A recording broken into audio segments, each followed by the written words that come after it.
গুমের অভিযোগে সেনা হেফাজতে 15 কর্মকর্তা। ঢাকা ক্যান্টনমেন্টের MES ভবনকে অস্থায়ী কারাগার ঘোষণা। পুলিশ গ্রেপ্তারের পর ঠিক হবে কোথায় থাকবেন আসামিরা। নির্দেশনা অনুযায়ী ব্যবস্থা নেবে কারা কর্তৃপক্ষ। সেনাবাহিনীর বিভিন্ন পর্যায়ের অফিসকে অবহিত করা হয়েছে, তারা কিন্তু গ্রেপ্তার করবেন না। অ্যারেস্টিংয়ের পাওয়ার কিন্তু আইন শৃঙ্খলা রক্ষাকারী বাহিনীর, অন্য কারণে। গ্রেপ্তার করা হলে তখন থেকে তার উপরে আইন প্রযোজ্য হবে যে 24 ঘন্টায় তাকে কোর্টে আনতে হবে। এখানে কারা থাকবে বা কারা গ্রেপ্তার হয়েছে বা হয়নি এ সম্বন্ধে আমাদের কাছে পর্যন্ত কোনো ইনফরমেশন আসেনি। যদি বন্দি থাকে কোনো, তাহলে তো আমরা বন্দিকে হয়তো নিরাপদ আটকের জন্য যা করতে হয় সে ব্যবস্থাগুলো নিব। দেখছিলেন প্রধান শিরোনাম, রাতের সময়ে সঙ্গে আছি আমি জাফর সাদিক। এবার অন্যান্য শীর্ষ সংবাদ। জনগণের ক্ষমতায়নে ফেব্রুয়ারিতে হবে জাতীয় নির্বাচন। ইতালিতে বিশ্ব খাদ্য ফোরামের উদ্বোধনীতে প্রধান উপদেষ্টা। ক্ষুধামুক্ত পৃথিবী গড়তে যুদ্ধবন্ধ সহ 6 প্রস্তাব। নির্বাচন বানচালে 71-এর বিতর্কিতদের ষড়যন্ত্র দেখছে বিএনপি। সংসদে পিআর ইস্যু সমাধানের আহ্বান। নভেম্বরে গণভোট চায় জামায়াত, আগে বিচার দাবি এনসিপির। ডাকসু নির্বাচনের প্রচারণায় শেষ দিনের ব্যস্ততা। শিক্ষার্থীদের মন জয়ে দাঁড়ে দাঁড়ে প্রার্থীরা। রাকসুতেও 2 দিন পর ভোট, ক্যাম্পাসে জমজমাট গণসংযোগ। বন্ধুকে নামিয়ে দিয়ে বগুড়ায় চলন্ত বাসে স্কুল ছাত্রীকে ধর্ষণের অভিযোগ, চালক আটক। সহকারীকে ধরতে অভিযান। টাঙ্গাইলে প্রতিবন্ধীকে ধর্ষণ মামলায় অভিযুক্ত গ্রেপ্তার। এবং সঞ্চয়পত্র থেকে সরে আসতে চায় সরকার। সুদ হার কমাতে কাজ করছে বাংলাদেশ ব্যাংক। দুশ্চিন্তায় বিনিয়োগকারীরা, নিরাপদ বিকল্প তৈরির তাগিদ।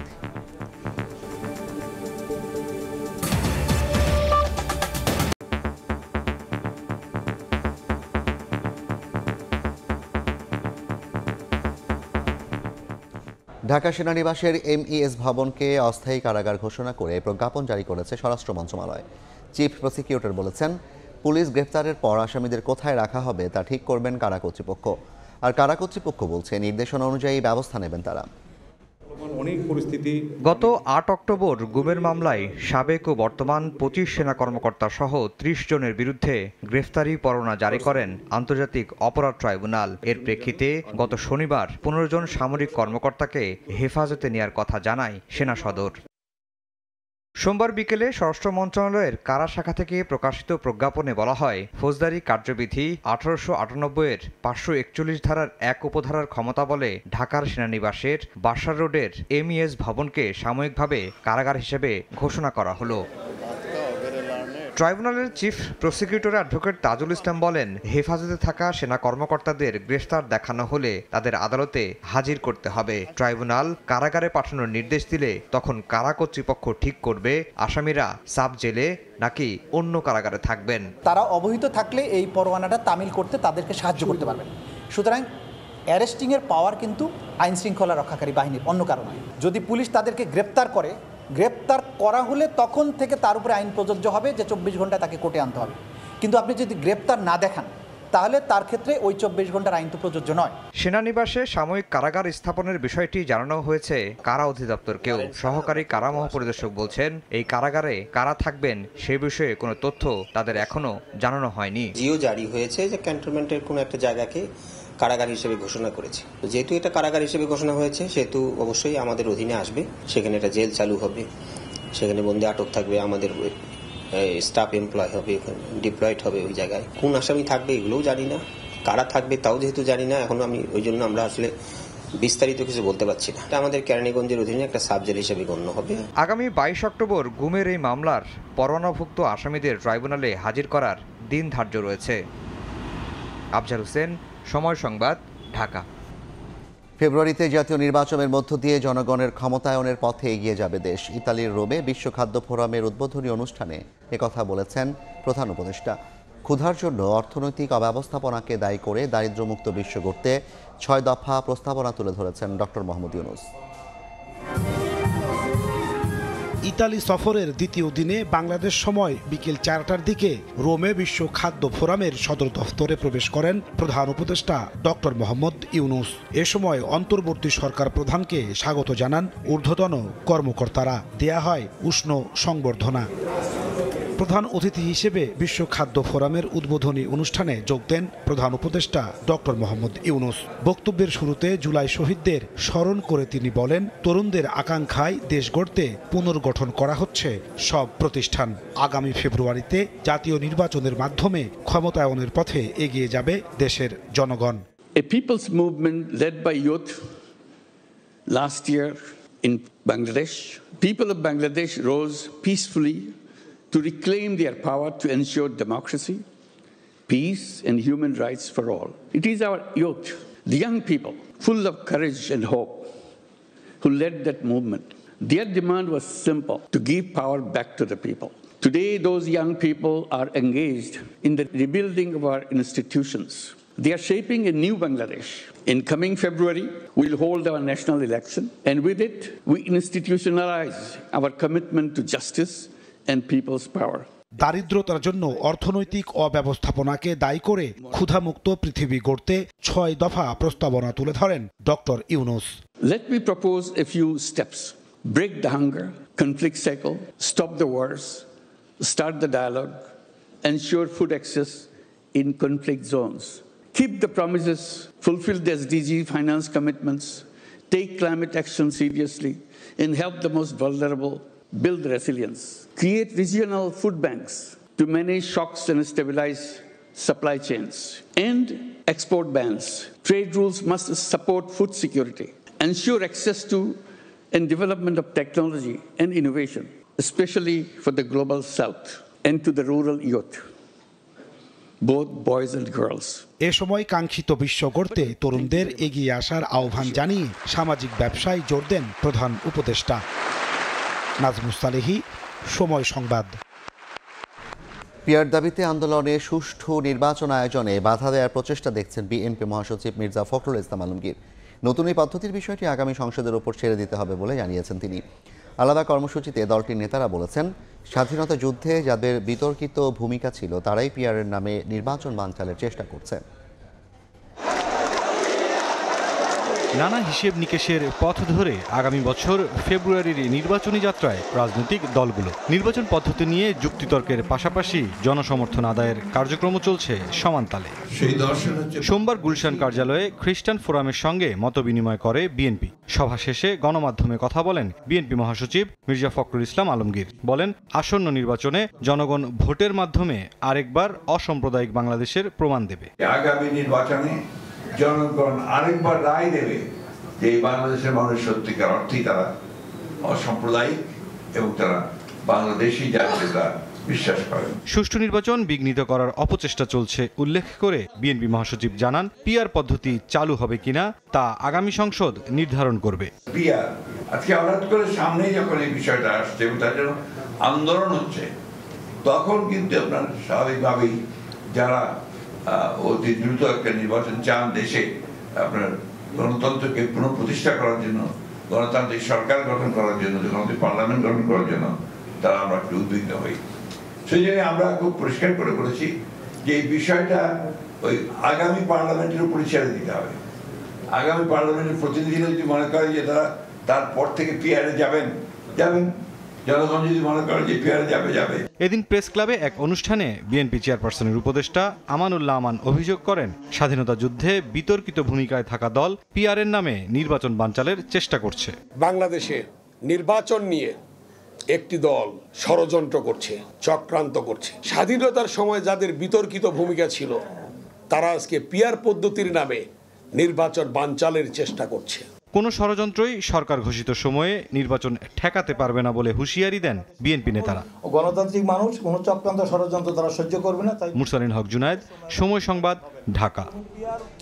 জুলাই সনদ বাস্তবায়নে নভেম্বরে গণভোট চায় জামায়াত। নির্বাচন কমিশনকে এমন প্রস্তাব দিয়ে দলটির নেতারা জানান, সরকার সিদ্ধান্ত নিলে যে কোনো সময় গণভোট আয়োজনের সক্ষমতা রয়েছে ইসির। একই দিনে গণভোট এবং জাতীয় নির্বাচন হলে আম ছালা দুটোই হারানোর শঙ্কা রয়েছে বলে জানান জামায়াতের নায়েবে আমির সৈয়দ আব্দুল্লাহ মোহাম্মদ তাহের। জুলাই সনদ বাস্তবায়নে গণভোটের প্রশ্নে রাজনৈতিক দলগুলো ঐক্যমত্যে পৌঁছালেও জাতীয় নির্বাচনের সাথেই নাকি আগে, এ নিয়ে রাজনীতির মাঠে চলছে বিভক্তি।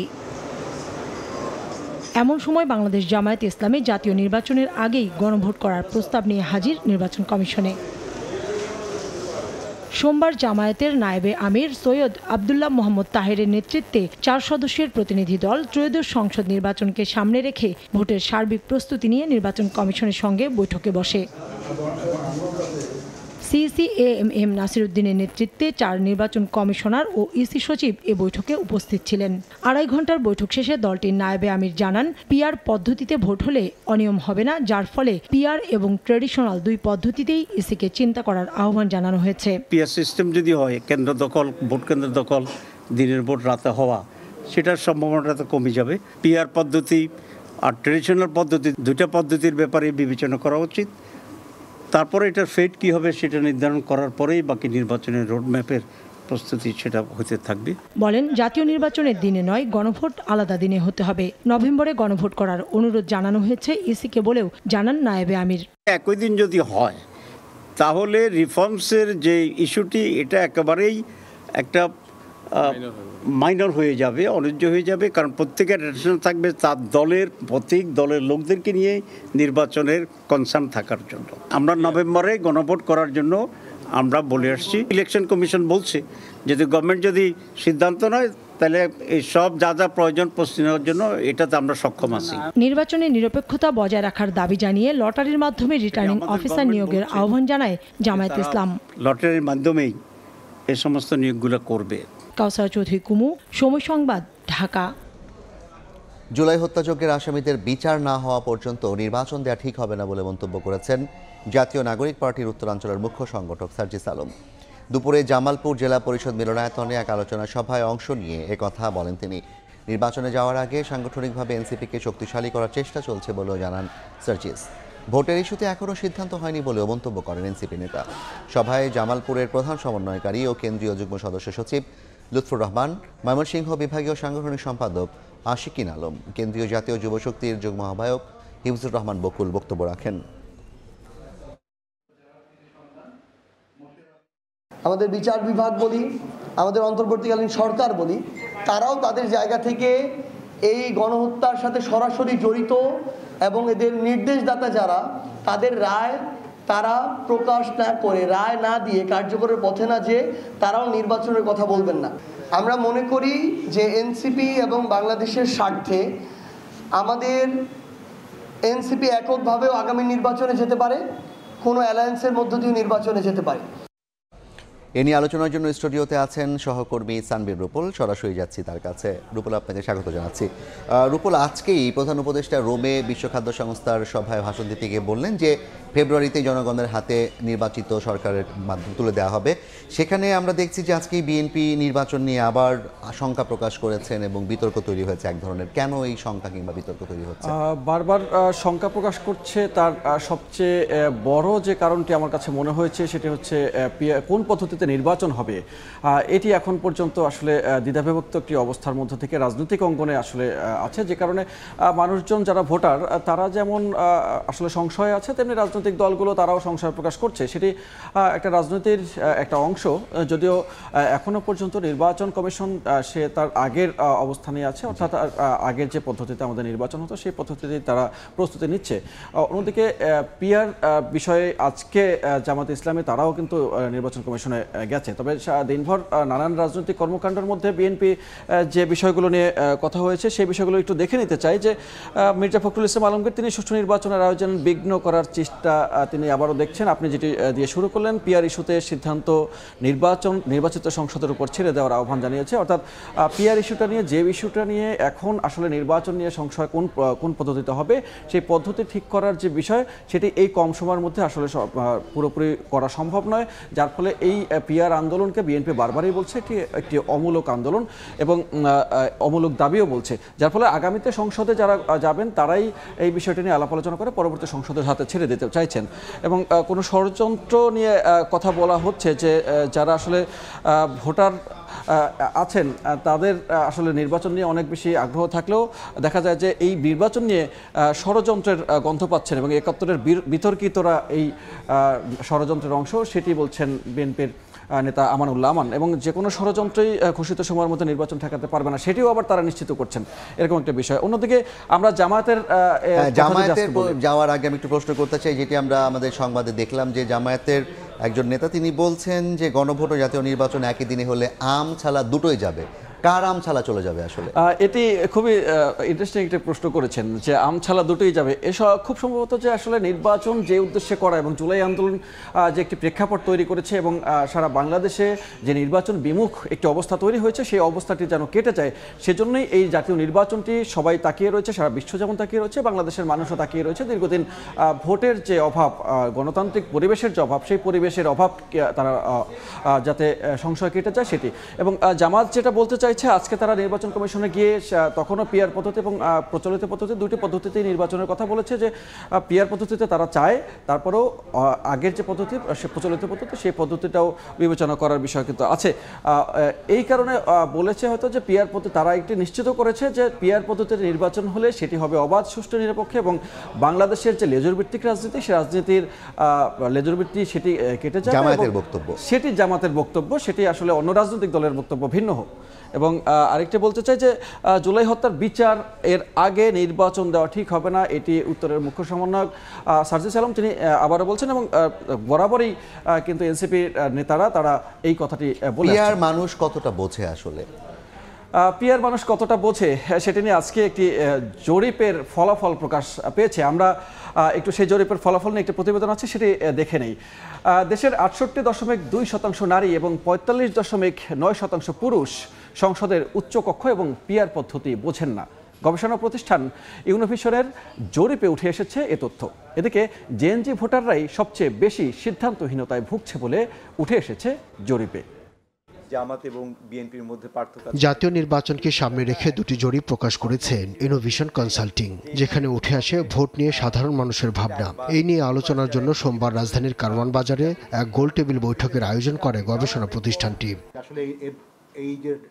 বৈঠকে অংশ নেন রাজনৈতিক নেতা ও বিভিন্ন সংগঠনের প্রতিনিধিরা। আলোচনা করেন ভোট কেন্দ্রিক রাজনৈতিক দলগুলোর কর্মপদ্ধতি কেমন হবে তা নিয়ে। 9% পুরুষ ভোটার বলেছে। বৈঠকের শুরুতেই তুলে ধরা হয় দ্বিতীয় জরিপের তথ্য, যেখানে দেখা যায় বর্তমান সময়ের আলোচনার কেন্দ্রবিন্দু পিআর পদ্ধতি বুঝেন না দেশের 68% নারী আর পুরুষ 45.9%। 68.2% নারী রেসপন্ডেন্ট বলেছে তারা আপার হাউস পিআর সম্পর্কে শুনেনি। 45.9% পুরুষ ভোটার বলেছে তারা শুনেনি। এদিকে নির্বাচন নিয়ে কথার লড়াই থাকলেও পাকিস্তান ও ভারতের সঙ্গে সম্পর্কের উন্নতি চায় প্রতিটি রাজনৈতিক দলই। তবে ভয়ডরহীন নির্বাচনের শঙ্কা সংখ্যালঘুদের মধ্যে।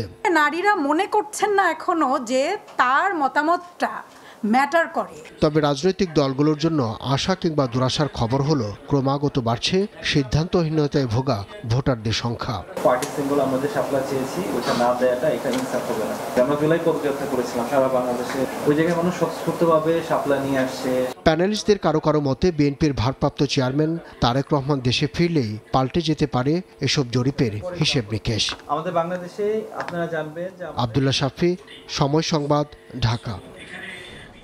জাফর, হ্যাঁ, যেমনটা দেখলাম জরিপের রিপোর্টে কিন্তু এসছে যে অনেকেই বুঝছেন। একটু যদি জরিপ নিয়ে বিস্তারিত জানাতেন। জাফর, এই জরিপটি মূলত হয়েছে সেপ্টেম্বর মাসের 2 থেকে 15 পর্যন্ত এবং এই তারিখের মধ্যে তারা 10,000-এর বেশি ভোটারকে সারা দেশের, অর্থাৎ 4,000-এর বেশি নারী এবং 5,000-এর বেশি পুরুষ, সব মিলিয়ে 10,000-এর বেশি সরাসরি 10,000 ভোটের জরিপে এই তথ্য উঠে এসেছে এবং যার মধ্যে জেনজিও ছিল, বিভিন্ন বয়সের পেশার নারী পুরুষ ছিলেন এবং সেখান থেকে যে জরিপের ফলাফলটি এসেছে সেই জরিপটি আজকে তারা প্রকাশ পেয়েছে।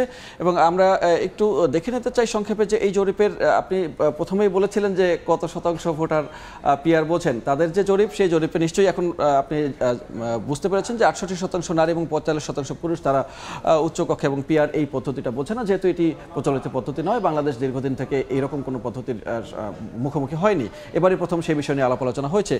এবং একটি উল্লেখযোগ্য বড় বিষয় সেটি হচ্ছে এই 24-এর আন্দোলনে যেমন জেএনজি নেতৃত্ব দিয়েছে, তেমনি নতুন ভোটারদের একটি চোখ এই নির্বাচন কেন্দ্রিক রয়েছে, যারা বিশেষ করে এর আগে কখনো ভোট দেননি এবং দীর্ঘ অনেকদিন ভোটের যে জটলা ছিল সেই জটলা শেষ করে এখন তারা নতুন উদ্যমে ভোট দেওয়ার একটা অপেক্ষায় আছেন। সেই জেএনজির যারা আছেন তারা আসলে ভোট নিয়ে বেশ সিদ্ধান্তহীনতায় আছেন। আসলে ভোট নিয়ে সিদ্ধান্তহীনতা বলতে কোন দলকে ভোট দেবেন, ভোটটা কোন পদ্ধতিতে হবে, সেই পদ্ধতিতে তারা তাদের আশা আকাঙ্ক্ষার প্রতিফলন দেখতে পাবেন কিনা সেটি নিয়ে তারা আসলে সিদ্ধান্তহীনতায় ভুগছেন।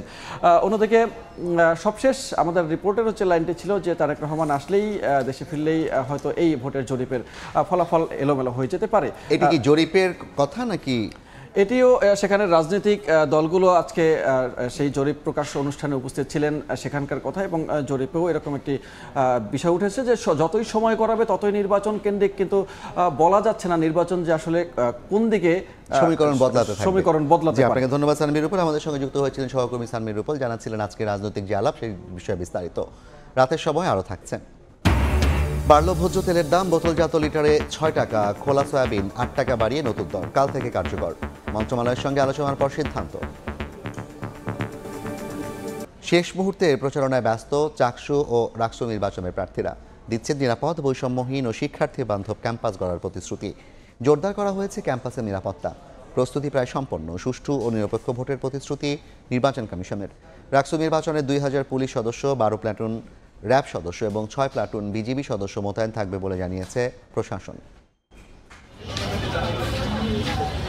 চাকসু ও রাকসু নির্বাচনকে কেন্দ্র করে পুরো ক্যাম্পাসে ভোটের আমেজ। হাতে হাতে লিফলেট নিয়ে ভোটারদের কাছে ছুটছেন প্রার্থীরা। কুশল বিনিময়ের পাশাপাশি দিচ্ছেন সুন্দর একটি শিক্ষাঙ্গন গড়ে তোলার প্রতিশ্রুতি। শেষ দিনের প্রচারণায় জমজমাট চট্টগ্রাম বিশ্ববিদ্যালয়। সোমবার সকাল থেকে শাটল ট্রেন, হল কিংবা লাইব্রেরি সহ বিভিন্ন জায়গায় প্রচারণা চালান প্রার্থীরা। প্রশাসন দুই দলের সাথে সমঝোতা করে চলার চেষ্টা করছে। শিক্ষার্থীদের কাছে খুব ভালো সাড়া পাচ্ছে, কিছুটা হলেও আমরা বুঝতে পারছি। 15 অক্টোবর সুষ্ঠু ভোট গ্রহণের সকল প্রস্তুতি নিয়েছে নির্বাচন কমিশন। শিক্ষার্থীদের যত ধরনের চাওয়া, প্রত্যেকটি জিনিসকে আমরা নেগলেক্ট করতে চেষ্টা করেছি। আমাদেরও একটা চাওয়া আছে, সেটি হলো তোমরা সবাই এসে নিজের ভোটটা নিজে দাও। এদিকে রাকসু নির্বাচন ঘিরেও ব্যস্ত সময় পার করছেন প্রার্থীরা। অভিনব প্রচারণায় ভোটারদের মন জয়ের চেষ্টা করছেন প্রার্থীরা। খুবই আমেজ চলতেছে আর কি, একটা উৎসব পরিবেশ, তো জিনিসপাতি থেকে ভালোই লাগতেছে। আমরা যারা অন্তত প্রথম বর্ষে আছি তারা আসলে ব্যাপারটা নিয়ে খুবই আগ্রহী এবং খুশি যে আমরা ভোট দিতে পারছি। ইনশাল্লাহ আগামী 16 তারিখ যে রাকসু নির্বাচন হবে, প্রথম বর্ষের সকল ভোটার আমাদের পক্ষেই থাকবে ইনশাল্লাহ। 16 অক্টোবর রাকসু নির্বাচনে 900 প্রার্থী 11টি প্যানেলে ও স্বতন্ত্রভাবে অংশ নিচ্ছেন। মনিরুজ্জামান প্রান্ত, সময় সংবাদ। বন্ধুকে মাঝপথে নামিয়ে দিয়ে চলন্ত বাসে স্কুল ছাত্রীকে ধর্ষণের অভিযোগ উঠেছে। সিরাজগঞ্জ থেকে বগুড়া যাওয়ার পথে আরকে ট্রাভেলসের বাসে ধর্ষণের এই ঘটনা ঘটে। অভিযুক্ত চালককে আটক করেছে পুলিশ। সহকারীকে ধরতে চলছে অভিযান।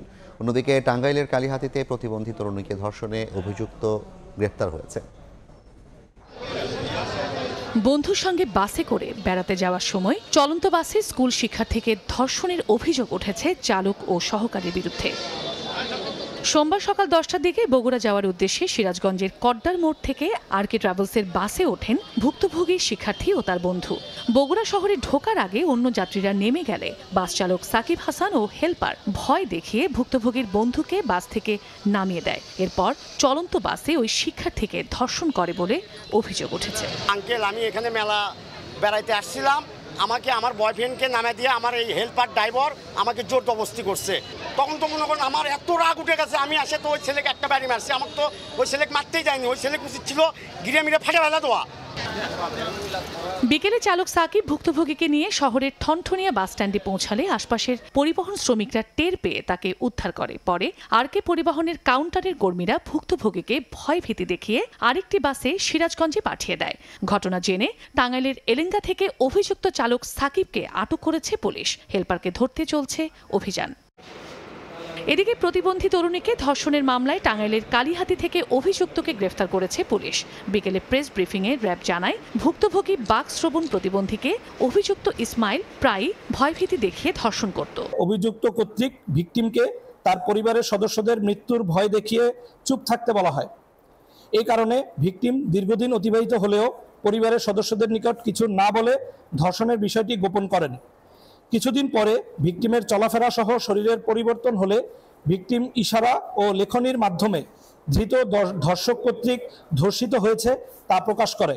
অভিযুক্ত ইসমাইলকে ওয়ার্ডের সাধারণ সম্পাদক পদ থেকে বহিষ্কার করেছে বিএনপি। চন্দ্র বিশ্বাস, ববি, সময় সংবাদ। রাতের সময় আরও থাকছে। Everybody loves Steve and over again.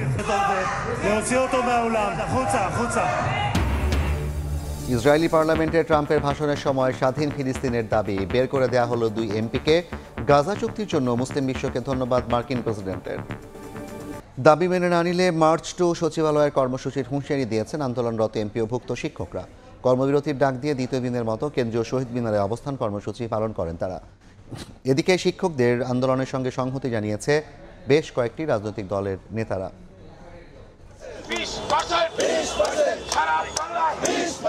লাগাতার কর্মসূচির অংশ হিসেবে কেন্দ্রীয় শহীদ মিনারে সোমবার দ্বিতীয় দিনের মতো অবস্থান করতে দেখা যায় এমপিওভুক্ত শিক্ষকদের। নানা স্লোগানে দাবি তুলে ধরেন তারা। মূল বেতনের 20% বাড়ি ভাড়া ভাতা বৃদ্ধি, চিকিৎসা ভাতা 1500 টাকা করার দাবি জানান শিক্ষকরা। সেই সঙ্গে প্রতিবাদ জানান রোববারের আন্দোলনে পুলিশি হামলার। 12,500 টাকা আমাদের বেতন দিয়ে আমরা চলি, সন্তানাদি চিকিৎসা সব মিলে আমরা হিমশিমে করতে হচ্ছে। এই মুহূর্তে যদি প্রজ্ঞাপন জারি করে তাহলে আমাদের প্রতিষ্ঠানে আমরা ফিরে যাব।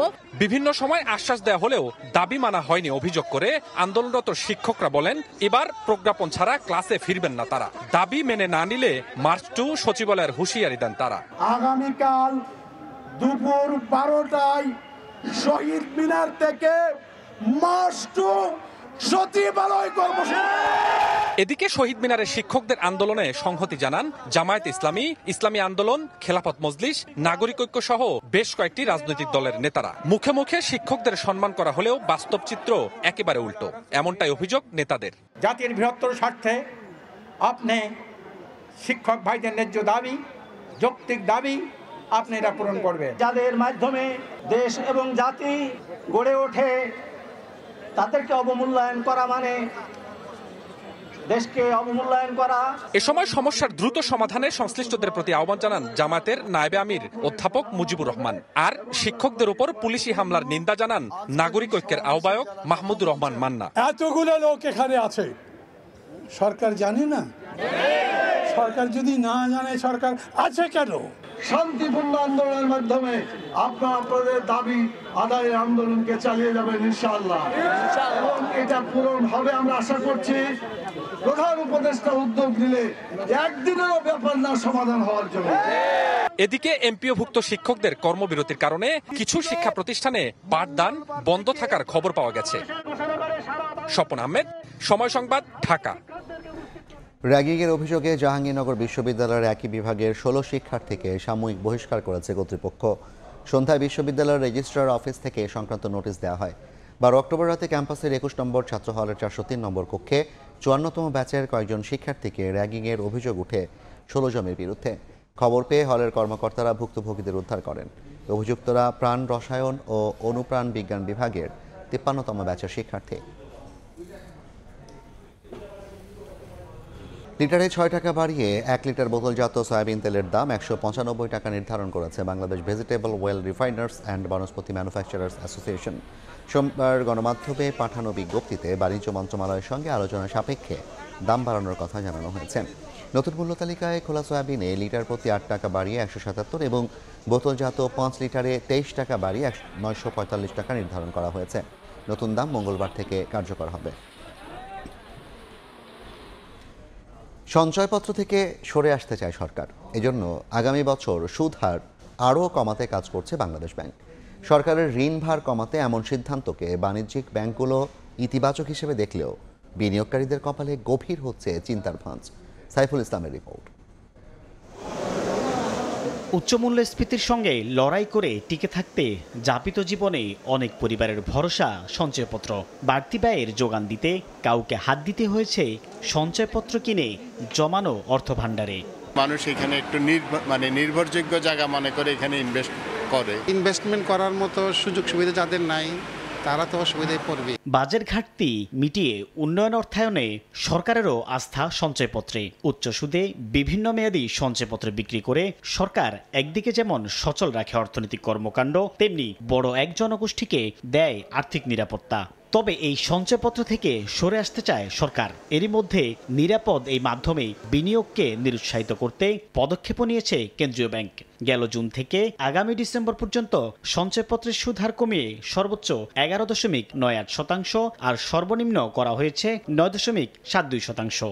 সরকার সঞ্চয়পত্র উপর মানুষের যে আগ্রহ সেটাও যাতে মানে শিফট করে ট্রেজারি বন্ড বিলে চলে যায় সেটার চিন্তা ভাবনা করছে। উচ্চ সুদে নেয়া সরকারের ঋণ ভার কমাতে সঞ্চয়পত্রের সুদহার কমানোর পক্ষে বিভিন্ন ব্যাংকও। এখানে ন্যাচারালি ওই রেটগুলি কমায় আসতেই হবে, নাহলে তো সরকার পেমেন্ট করতে পারবে। নির্ভার অবসর জীবনে থাকা ও বয়স্ক জনগোষ্ঠীর জন্য বিকল্প নিরাপদ বিনিয়োগ মাধ্যম তৈরির তাগিদ দিচ্ছেন অর্থনীতিবিদরা। যারা এটার উপর ডিপেন্ড করতো তাদেরকে বলতে হবে যে আপনি অল্টারনেটিভ সোর্স দেখেন, কারণ এটা তো আপনার রেশনালও না, তাই না? এবং এটার জন্য তো IMF, ওয়ার্ল্ড ব্যাংক বা অন্যান্য ডোনাররা সবাই এগুলো নিয়ে অনেক প্রশ্ন তুলতেছে। গত অর্থ বছরে সঞ্চয়পত্রের নিট বিক্রি ঋণাত্মক হয়েছে প্রায় ৬,০৬৩ কোটি টাকা। সাইফুল ইসলাম, সময় সংবাদ, ঢাকা। টানা বিক্ষোভের মুখে এবার দেশ ছেড়ে পালালেন মাদাগাস্কারের প্রেসিডেন্ট আন্দ্রি রাজোয়েলিনা।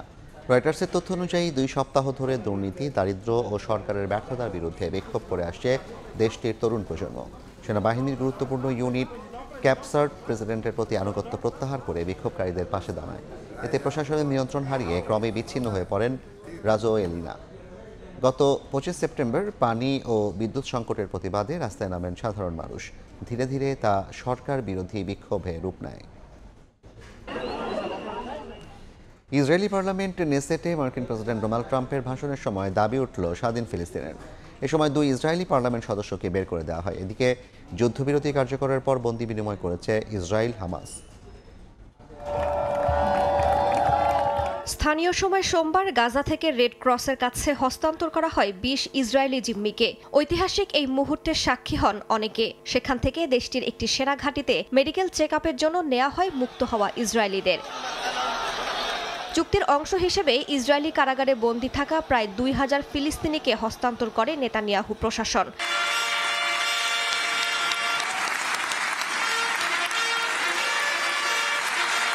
এদিন ইসরায়েলি পার্লামেন্ট নেসেটে ভাষণ দেন মার্কিন president Donald Trump. Hamas Israel যুদ্ধবিরতিকে মধ্যপ্রাচ্যের ইতিহাসে নতুন সূচনা উল্লেখ করে চুক্তিতে সহায়তার জন্য আরব ও মুসলিম দেশগুলোকে ধন্যবাদ জানান তিনি। আমি আরব ও মুসলিম বিশ্বের সব দেশকে কৃতজ্ঞতা জানাতে চাই, যারা একসঙ্গে উদ্যোগ নিয়ে হামাসের হাতে জিম্মিদের মুক্তি দিতে সহায়তা করেছে। ভাষণের সময় অনাকাঙ্ক্ষিত পরিস্থিতির মুখে পড়েন ডোনাল্ড ট্রাম্প। স্বাধীন ফিলিস্তিন রাষ্ট্রের দাবি জানায় ইসরায়েলি পার্লামেন্টের 2 সদস্য। পরে তাদের জোরপূর্বক বের করে দেওয়া হয়। এদিকে ইসরায়েলি পার্লামেন্টে ভাষণের পর গাজায় সংঘাত বন্ধে শান্তি পরিকল্পনা নিয়ে আলোচনায় মিশরে পৌঁছেছেন মার্কিন প্রেসিডেন্ট ডোনাল্ড ট্রাম্প। 20টির বেশি দেশের শীর্ষ নেতারা এই সম্মেলনে অংশ নিচ্ছেন। তবে হামাস কিংবা ইসরায়েল সরকারের কোনো প্রতিনিধি সম্মেলনে থাকছেন না। রাইসা জান্নাত, সময় সংবাদ। এশিয়ান কাপের মূল পর্বে খেলার স্বপ্ন বাঁচিয়ে রাখতে হংকং চায়নার বিপক্ষে আওয়ে ম্যাচে মাঠে নামবে বাংলাদেশ ফুটবল দল। ম্যাচে জয় ছাড়া কিছুই ভাবছেন না অধিনায়ক জামাল ভুঁইয়া। কাইতাক স্পোর্টস কমপ্লেক্সে ম্যাচ শুরু হবে বাংলাদেশ সময় সন্ধ্যা 6টায়। হংকং চায়না থেকে ফাহিম ইসলামের ম্যাচ প্রিভিউ। হংকং চায়নার বিপক্ষে হোম ম্যাচে নিজেদের সামর্থ্য দেখিয়েছে বাংলাদেশ ফুটবল দল। শেষ পর্যন্ত হার সঙ্গী হলেও লাল সবুজদের খেলার ধরন চমকে দিয়েছে প্রতিপক্ষ অধিনায়ককে। সেজন্যই বাংলাদেশ দলকে ঠেকাতে ভিন্ন রণকৌশল এবার সাজিয়েছে হংকং চায়না। তাতে অবশ্য কিছু আসে যায় না বাংলাদেশ দলের হেড কোচের। পুরো দল নিয়ে প্রথমবারের মতো ম্যাচ ভেন্যু কাইতাক স্টেডিয়ামে হাবিয়ার কাবরেরা। এশিয়ান কাপের মূল পর্বে খেলার যে ক্ষীণ সম্ভাবনা রয়েছে তা টিকিয়ে রাখতে এই ম্যাচে জয় ছাড়া কোনো পথ নেই লাল সবুজদের। আমরা এই মাঠে মানিয়ে নেয়ার চেষ্টা করব। তাদের 50,000 দর্শক অবশ্যই আমাদের জন্য চ্যালেঞ্জিং, আর এই চ্যালেঞ্জ নিতে প্রস্তুত আমরা। আমাদের পূর্ণ 3 পয়েন্টের দিকেই নজর থাকবে। কাইতাক স্টেডিয়ামে শুধু হংকং চায়নার 11 ফুটবলার নয়, বাংলাদেশের প্রতিপক্ষ ছাদ বন্ধ থাকা এই স্টেডিয়ামের সমর্থকরাও। সেই সমর্থকদের চাপ সামাল দিয়ে হামজা সমিত জামালরা কি তুলে নিতে পারবে 3 পয়েন্ট? শুধু স্বাগতিক সমর্থক নয়, বাংলাদেশের চ্যালেঞ্জ বাড়িয়েছে ছাদ বন্ধ স্টেডিয়ামের 23 ডিগ্রি সেলসিয়াস তাপমাত্রার সঙ্গে মানিয়ে নেওয়া। কঠিন হলেও সবকিছুর জন্য প্রস্তুত হামজা সমিতরা। দলের সবাই সুস্থ আছে, খেলোয়াড়রা ট্রেনিং করেছে এই ম্যাচে পূর্ণ 3 পয়েন্ট নিতে চাই। তবে দলে বেশ কয়েকটি পরিবর্তন আসতে পারে। তপু একাদশে ফিরবে, আর মিতুল আমাদের সেরা গোলরক্ষক, সে অবশ্যই স্কোয়াডে থাকবে। বাংলাদেশ দলকে নিয়ে বেশ সতর্ক হংকং চায়নার হেড কোচ অ্যাশলি ওয়েস্টেড। এই গ্রুপটা অনেক কঠিন, তাদের সামর্থ্য আমাদের জানা আছে। হামজা আশাতে তারা আরো বেশি শক্তিশালী, তবে আমরা জয়ের জন্য মাঠে নামবো। আমাদের সমর্থকরাই আমাদের বড় শক্তি। এশিয়ান কাপ বাছাইয়ে এই মুহূর্তে গ্রুপ সিতে সবার উপরে আছে হংকং চায়না। 3 ম্যাচে তাদের পয়েন্ট 7, অন্যদিকে 1 পয়েন্ট নিয়ে সবার তলানিতে বাংলাদেশ। ফাহিম ইসলাম, সময় সংবাদ, হংকং, চায়না। এ পর্যায়ে শীর্ষ সংবাদ জানিয়ে দিচ্ছি আরেকবার। গুমের অভিযোগে সেনা হেফাজতে 15 কর্মকর্তা। ঢাকা ক্যান্টনমেন্টের MES ভবনকে অস্থায়ী কারাগার ঘোষণা। পুলিশ গ্রেফতারের পর ঠিক হবে কোথায় থাকবেন আসামিরা। জনগণের ক্ষমতায়নে ফেব্রুয়ারিতে হবে জাতীয় নির্বাচন। ইতালিতে বিশ্ব খাদ্য ফোরামের উদ্বোধনীতে প্রধান উপদেষ্টা। ক্ষুধামুক্ত পৃথিবী গড়তে যুদ্ধ বন্ধ সহ 6 প্রস্তাব। এবং নির্বাচন বানচালে 71-এর বিতর্কিতদের ষড়যন্ত্র দেখছে বিএনপি। সংসদে PR ইস্যু সমাধানের আহ্বান। নভেম্বরে গণভোট চায় জামায়াত, আগে বিচার দাবি এনসিপি।